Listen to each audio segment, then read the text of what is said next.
హరి ఓం తత్సత్. జయ గురుదేవ్. ఓం శ్రీకృష్ణ పరబ్రహ్మణి నమ. శ్రీ గీతాదేవతాయ నమ. భగవద్గీత 3వ అధ్యాయంలో కర్మయోగం 27వ శ్లోకాన్ని కృష్ణ పరమాత్మ తెలియజేస్తున్నారు. ప్రకృతే క్రియమానాని గుణై కర్మాని సర్వసః అహంకార విమూఢాత్మ కర్తాహమితి మన్యతే. వాస్తవముగా కర్మలన్నీయును అన్ని విధముల ప్రకృతి గుణముల ద్వారానే చేయబడుచుండెను. అహంకార విమూఢాత్ముడు, అహంకారముచే మోహితుడైన అంతఃకరణము గల అజ్ఞాని ఈ కర్మలకు నేనే కర్తనని భావించును. ఇది శ్లోకము చాలా ముఖ్యమైనది. ఎందుకంటే ప్రతి ఒక్కరిలో కూడా గుణాలు ఉంటాయి. ఆ గుణాలు చేయిస్తుంటాయి ఈ జీవుణ్ణి. ప్రతి మనిషిని కూడా 3 గుణాలు ఉంటాయి: సత్వగుణము, రజోగుణము, తమోగుణము.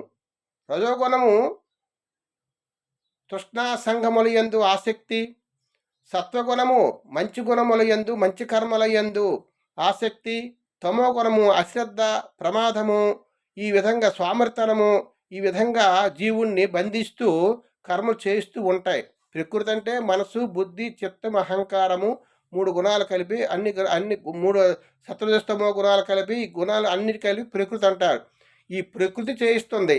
అజ్ఞానంతో నేను చేస్తున్నాను అని అంటున్నాడు అజ్ఞాని. అంటే నేనంటే ఎవరు అక్కడ? ఆత్మ. ఆత్మకి కర్తృత్వం ఉండదు, నిశ్చలమైనటువంటి కర్తృత్వం ఉండదు. ఆత్మ అవ్యక్తుడు, అవినాశి, శాశ్వతుడు. కానీ దానికి ఆధారమైనటువంటి ఆత్మ ఆధారమే. కానీ ఆత్మ ఎప్పుడు కూడా ఏ కర్మలు చేయించదు. అవి ఏం చేస్తుందంటే వారి తాలూకా పూర్వజన్మ సుకృతాలు, వారి తాలూకా ప్రకృతి, వారి జన్మలక పుణ్యపాపాలన్నీ కూడా అతని చేత చేయిస్తూ ఉంటాయి. ఆ విధంగా ప్రకృతి చేయిస్తుంటే ప్రకృతే క్రియమాన అని గుణే కర్మాని సర్వథ.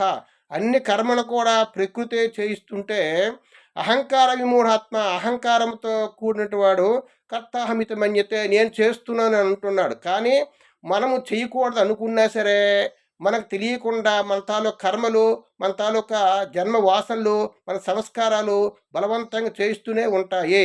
అది తెలియక మనం నేను చేస్తున్నాను భావంతో ఉంటాడు. అటువంటి వాడు ఏ రకంగా ఉంటాడంటే అజ్ఞానంతో ఉంటున్నాడు. అజ్ఞాని తెలుసుకోలేడు. నేను చేస్తున్నట్టు తప్ప నా కర్మలు, నా సంస్కారాలు చేస్తానని కూడా తెలుసుకోలేడు. కాబట్టి తెలుసుకోవాలని పరమాత్మ తెలియజేస్తున్నారు. హరి ఓం తత్సత్. జై గురుదేవ్. ఓం నమో నారాయణాయ. ఓం శాంతి శాంతి.